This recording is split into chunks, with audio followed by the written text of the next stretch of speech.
So let me ask the big question. What do you think is the why of it all? What's the meaning of it? What's the meaning of our life here on Earth? You waited till the last moment to ask us that question. Yes, in case there's in case I can trick you into finding an answer.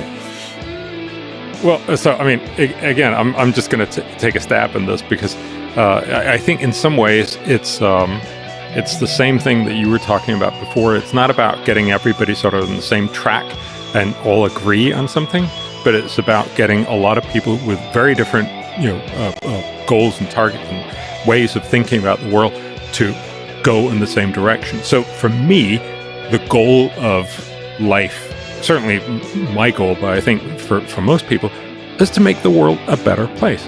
It sounds incredibly pedestrian because it's become so overused, but that really and literally is the point. Your point of your life is to, when one of your friends is sad, to make sure that they sort of get out of that and find out why they're sad and maybe move them a little bit in the right direction, and all the things that we've talked about, stop people from dying from tuberculosis and live longer lives and fix climate change, but fix it in such a way that we actually use resources smartest, because there are lots of problems. So let's make sure we deal with them adequately. This is very unsexy in some sense, but I think it's also very basic and really what matters. Well, and biologically, evolution has demanded that life is about finding sources of energy and perpetuating yourself, right? So that's the baseline. And that's led us into a bit of a bollocks because we have this easy energy, it's come from the ground so far, and but our brilliance has given this larger awareness of everything about the planet is transitory, and so how do you work with that productively is really an important question. I could just sort of, try to be as rich as possible and use as much energy as possible, and have other people.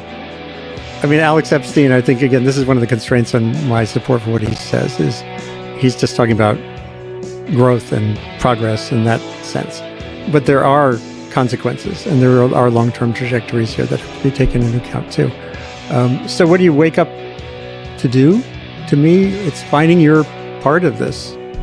And as Bjørn said, finding a way to pursue and expand betterment. When I was at Pace University for 6 years, and one of the courses I launched there was called Blogging a Better Planet. And it was for grad students mostly in communication. It wasn't an environment, it wasn't like Better Planet, like Save the Climate. But my task for the students was to blog about something they're passionate about, first of all, because you can't do this, just like you can't do your conversations, if you don't wake up in the morning wanting to do what you're doing, right? Mm-hmm. You're doing this. I used to call myself a selfish blogger because I was learning every day. I still am. I love this. I would, my wife laughs. She thinks I work too much, but I'm always like asking those questions, like sustain what? Yeah.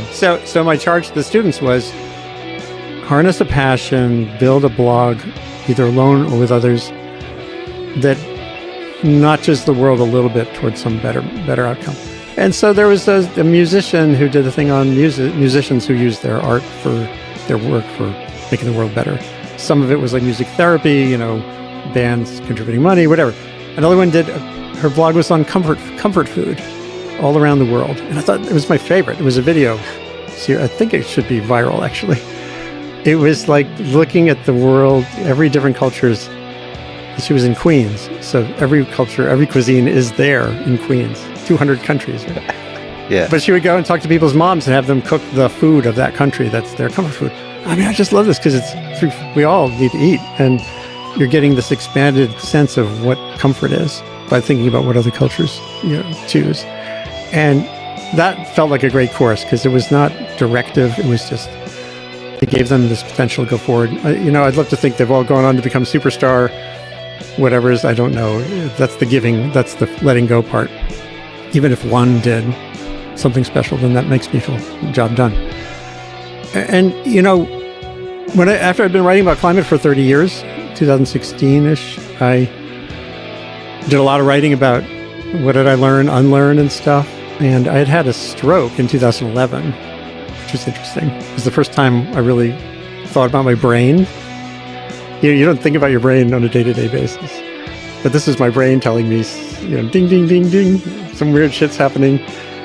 And when I was thinking about confronting climate change, it felt like some of the things I learned about my own existence. I'm going to die. But you don't really absorb that. So is that the first time you kind of that was like my faced first, your mortality? this is really the shit, or at least deep disability, if not death. And that ability is transitory. And I thought about the climate problem. We're not going to solve the global warming problem, at least not in our lifetimes. But you work on making those trajectories sustainable, the end of life particularly. You work on making sure other people don't get strokes if they can avoid it. In my case, I wrote about it. I was blogging about my stroke while I was having it. I was tweeting about it. There's a funny tweet that's kind of mistyped because, things weren't working. yeah. right. So that's like share your knowledge, share your learning, and everyone can do this now, like on whatever platform. And then there's also this like giving up part, but not in a depressing. Well, maybe you can call it depressing. I started to zoom in years ago on the idea of the serenity prayer, the sobriety thing. It's like know what you can change, know what you can't. Grant me the serenity to accept the things that cannot change, the courage to change the things that can, and the wisdom to know the difference. Yeah, see, those three properties are really important right now. Some aspects of this, we know absolutely what we can work on. Cutting vulnerability. Energy transitions take time. Science can help us discriminate the difference. And that's an iterative changing landscape going forward.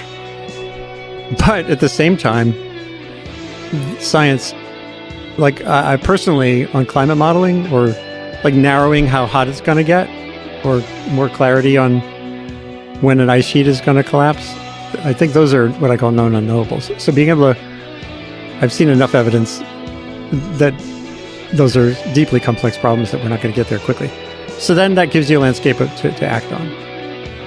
And that, whether you bring God into the mix is irrelevant. It's really know what you can change, know what you can't, and that gives you the quality to work on them. And serenity is comfort with that this is transitory, that the human journey, like anyone's individual journey, will have some end. That doesn't mean it has to be near. It doesn't. This Anthropocene that I've been writing about for decades can still be a good Anthropocene, or at least a less bad one in terms of how we get through it. And you're also a musician, so in context, one of my favorite songs of yours, an album, A Very Fine Line. I should mention that with the stroke coming close to death, the lyrics here are quite brilliant, I have to say. Oh, yeah. It's a very fine line between winning and losing. A very fine line between living and dying. A very fine line. By the way, people should listen to this. I can't play this because YouTube will give me trouble. Oh. A very fine line between loving and leaving.